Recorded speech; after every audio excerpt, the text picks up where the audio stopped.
Academy classes में आपका फिर से अभिनंदन। प्रीवियस क्लास में हमने बात की थी पोएट्री सेक्शन के अंदर जो राइम होता है, पोएम किसको कहा जाता है, इसमें एसेंशियल एलिमेंट्स क्या होते हैं, और लास्ट में हमने सिमिली के बारे में बात किया, फिगर्स ऑफ स्पीच के बारे में। उसी को आगे बढ़ाते हैं। देखिए, हमने लास्ट में डिस्कस किया था कि सिमिली क्या होती है। Simile A comparison is made between two different objects. As, so and like words are used in simile. हमने बात किया था, कुछ एग्जांपल्स और देखते हैं। Live like hermit but work like a horse. Work like a horse. Live like a hermit but work like a horse. हमने ये बोला, live like a hermit but work like a horse. और देखते हैं, thy smile is as the dawn of vernal day. vernal day, देखिए हमने कहा thy smile is as the dawn of vernal day, means thy means your smile, आपकी जो मुस्कुराहट है वो कैसी है, dawn of vernal day की जैसी। dawn means भोर, उषा काल, और वर्नल का मीन्स होता नवीन, नूतन और बसंत। जिस प्रकार से बसंत ऋतु के अंदर जो सूर्योदय होता है, भोर होती है, उषा काल होता है, आपका स्माइल बिल्कुल वैसा है। यहां पर देखो, यहां एज वर्ड का यूज किया है, यहां लाइक वर्ड का यूज किया है। तो these are the examples of simile. ये सभी किसके एग्जांपल्स है, सिमिली के एग्जांपल्स है। एक नोट आपको लिखना है, note, a simile can be compressed into a metaphor. A simile can be compressed into a metaphor and every metaphor can be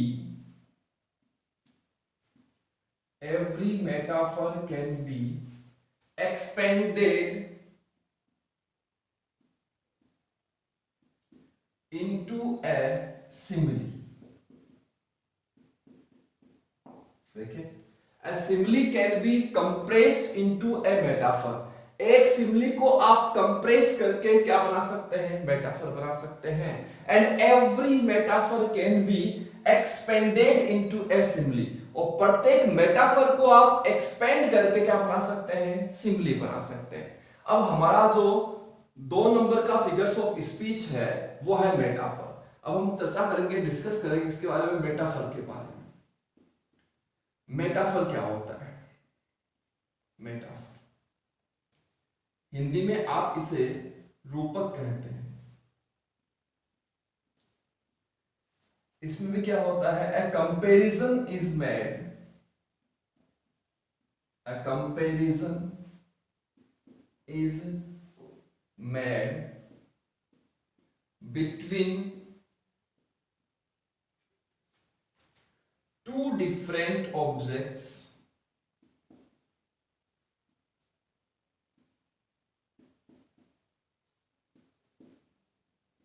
A comparison is made between two different objects. वही same comparison होगा, वही दो indifferent object के बीच में होगा। यहां क्या है, as, so and like words are not used. Metaphor में एज, सो और लाइक इन वर्ड का यूज नहीं किया जाता है। कंपैरिजन यहां पर भी है, दो डिफरेंट ऑब्जेक्ट के बीच में है, लेकिन यहां क्या नहीं है, as, so and like word का यूज नहीं होता है। ये अपने आप में किस प्रकार कंपैरिजन होता है, ये इम्प्लिसिट, हिडन, इंप्लाइड कंपैरिजन है। देखिए आगे,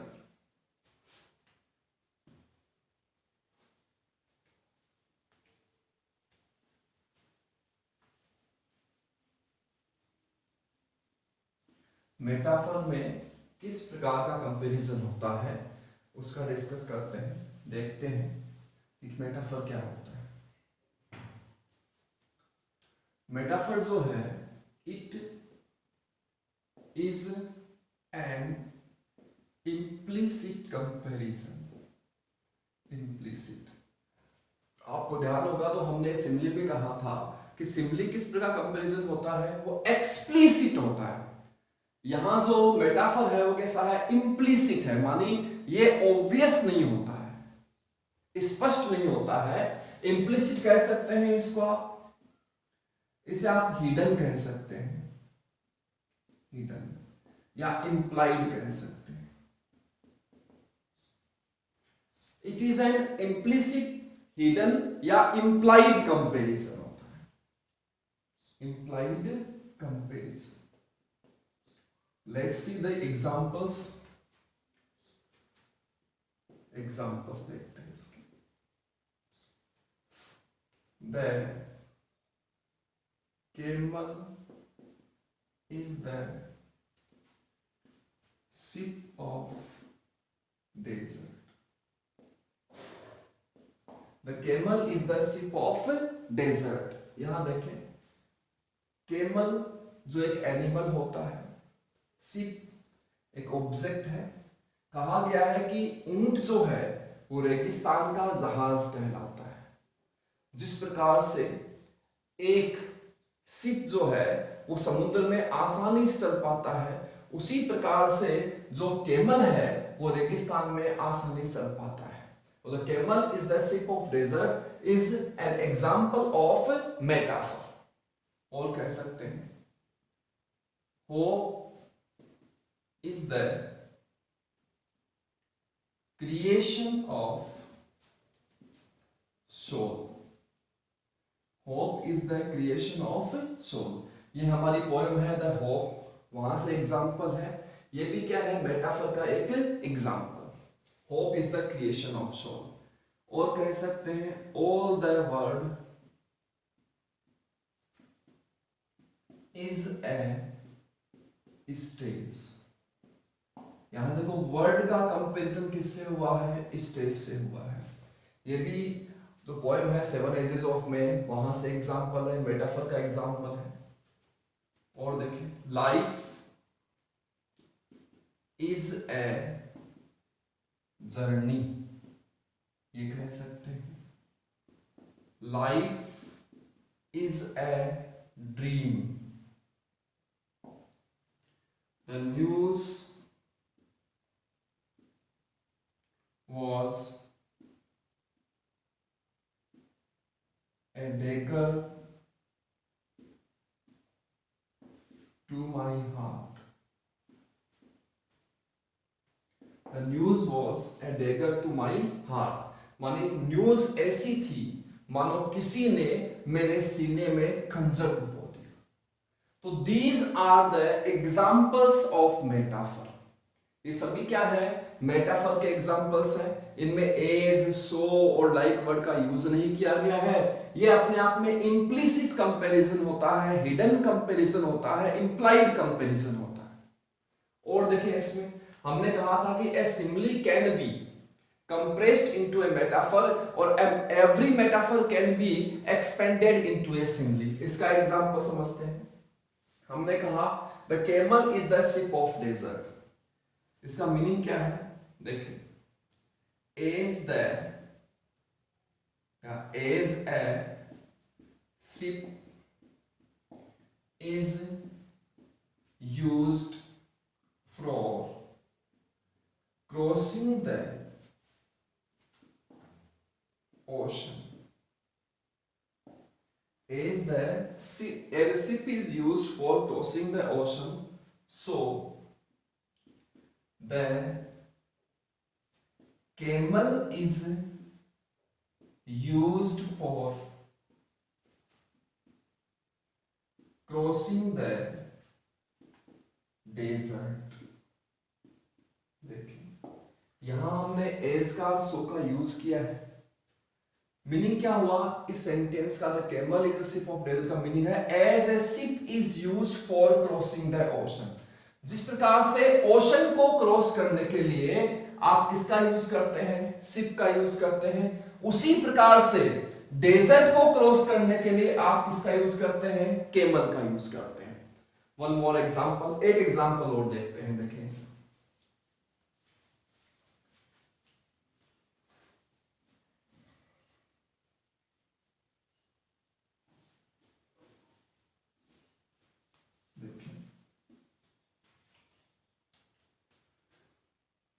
variety is the spice of life।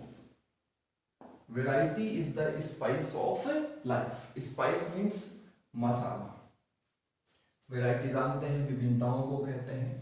Variety is the spice of life। यहां क्या है? मेटाफर का यूज किया गया है।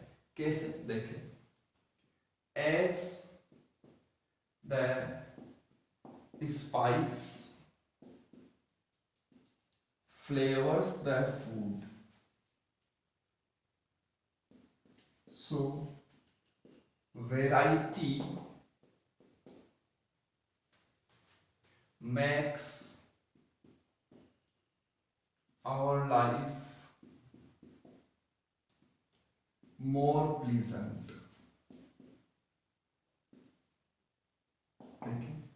जिस प्रकार से स्पाइस जो है फूड का फ्लेवर बढ़ाते हैं, उसका टेस्ट बढ़ाते हैं, उसको और अधिक डिलीशियस बनाते हैं, उसी प्रकार से जीवन के अंदर अगर बहुत सी वैरायटीज होगी तो वह हमारे जीवन को क्या बना देगी? मोर प्लीजेंट, और अच्छा बना देगी। तो these are the examples of metaphor. Next number देखिए, 3 number, personification. Personification in Hindi मानवीकरण। पर्सोनिफिकेशन क्या होता है? In personification inanimate objects and abstract notions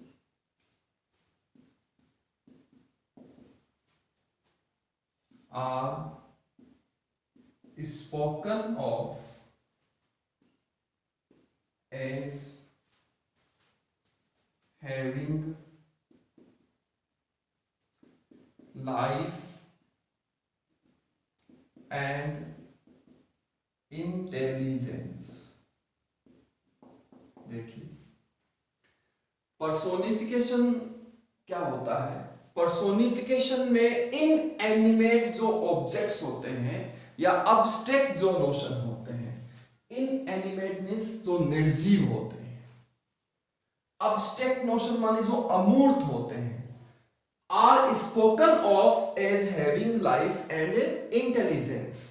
यहां इनएनिमेट ऑब्जेक्ट्स को या अब्स्ट्रैक्ट नोशंस को मानवीय रूप दिया जाता है, पर्सोनिफाइड किया जाता है, इसीलिए क्या कहते हैं? मानवीकरण।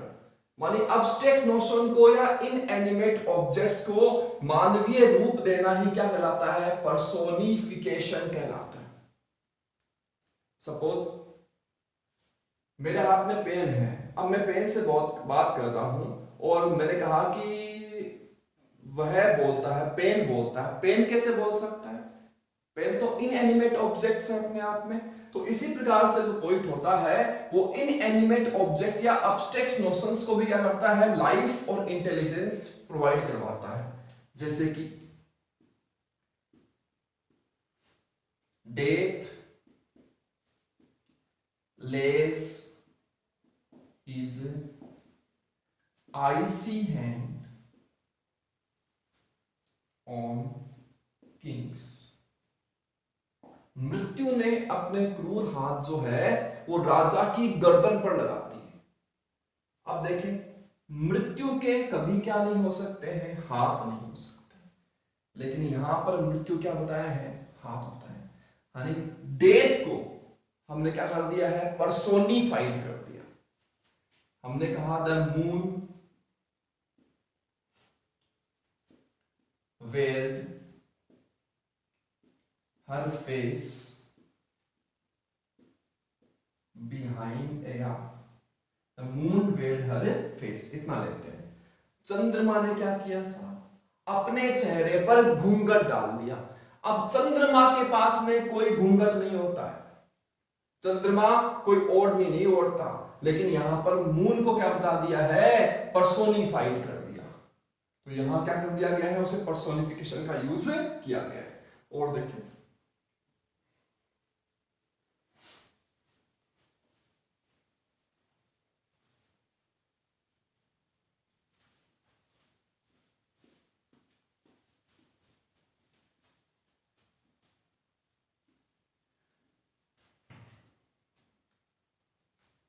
हमने कहा time and tide waits for none. Time और टाइड किसी का वेट नहीं करते, तो वो वेट करने का जो प्रवृत्ति है वो मनुष्य का होता है, टाइम और टाइड का प्रवृत्ति या टेंडेंसीज नहीं होता है। तो इस प्रकार से इनएनिमेट ऑब्जेक्ट्स या अब्स्ट्रैक्ट नोशंस को पर्सोनिफाइड कर देना। और देखिए हमने कहा लव इज ब्लाइंड, प्यार अंधा है। देखो ये लव जो है कभी भी ब्लाइंड नहीं हो सकता। ब्लाइंड कौन होता है, मनुष्य होता है। तो यहां पर लव क्या बताया गया है, ब्लाइंड बताया गया है। तो ये भी किसका एग्जाम्पल हुआ, पर्सोनिफिकेशन का एग्जाम्पल हुआ। नेक्स्ट हम देखते हैं hyperbole.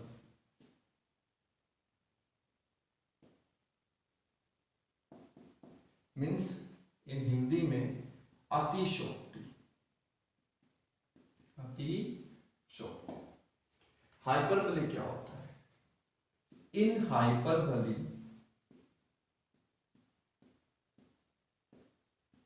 a statement is made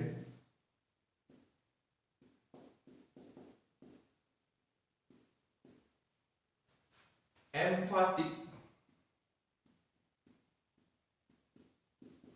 by our statement। our statement means होता है बढ़ा चढ़ाकर कहना। किसी भी बात को बढ़ा चढ़ाकर कहना ही क्या कहलाता है, आवर स्टेटमेंट कहलाता है। तो हाइपरबोली क्या होता है, किसी बात को बढ़ा चढ़ा करके कहना ही क्या है, अतिशयोक्ति है, हाइपरबोली है। जैसे मैंने कहा it is an age since we met. अरे तुमसे मिले तो क्या हो गए, युग बीत गए, युग। अब बताओ किससे मिले हुए युग बीत सकते हैं क्या? एक मनुष्य का लाइफ स्पेन 100 साल का होता है, युग कैसे बीतेगा? यह है बात को बढ़ा चढ़ाकर और स्टेटमेंट में कहना। और देखते हैं all the perfumes of Arabia will not sweeten this little hand। All the perfumes of Arabia will not sweeten this little hand। मानी अरब कंट्रीज के जितने भी परफ्यूम्स है वो इस छोटे से हाथ की जो बदबू आ रही है उसे कभी भी खुशबू में कन्वर्ट नहीं कर पाएंगे। This is also an example of hyperbole. या हमने कहा I can feel the river with my tears. मतलब मैं इस नदी को अपने आंसुओं से भर सकता हूं। ये भी क्या है, हाइपरबोली का ही एग्जांपल है। I can feel the river with my tears. तो ये कुछ फिगर्स ऑफ स्पीच है जिनके बारे में हमने पहले डिस्कस कर लिया है। इसके बाद में हम वन बाय वन जो है वो पोएम स्टार्ट करेंगे। पहली पोएम का टेक्स्ट जो है मैं अपने वीडियो के नीचे लिंक पे दे रहा हूं, आप वहां से ले सकते हैं और उस टेक्स्ट को पहले पढ़ लीजिएगा। उसके बाद में हम क्या करेंगे, उस पोएम को एक्सप्लेन करेंगे वन बाय वन करके। अब दो टर्म और रह गए लिटरेरी टर्म्स के नाम से, जो आपके बोर्ड के सिलेबस में है, उनके बाद हम डिस्कस कर लेते हैं। देखिए, एक तो है लिरिक और एक है मोनोलॉग। इसके पश्चात हम पोएम पढ़ेंगे।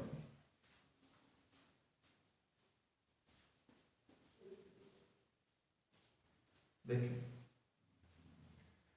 दो लिटरेरी टर्म है। लिटरेरी टर्म मीन्स साहित्यिक विधा है। तो हमारे 12th सिलेबस में दो टर्म है, उसके बारे में देखते हैं। पहला है लिरिक और एक है monologue.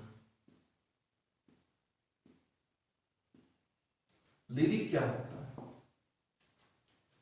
It is a short poem.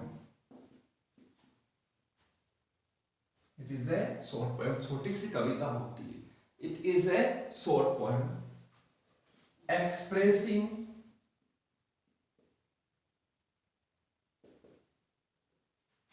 an emotion in a musical way. In a musical way. It is a short poem expressing an emotion in a musical way. इसको हम क्या कहते हैं? लिरिक कहते हैं। मोनोलॉग क्या होता है? मोनो मीन्स होता है वन। मोनो मीन्स क्या होता है? वन। लॉग मीन्स होता है speech.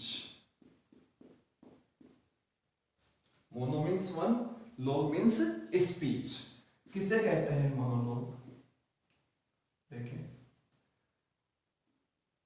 The speaking of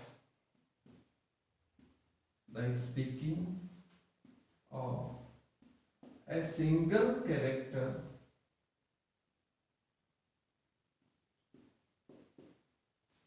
with a silent listener.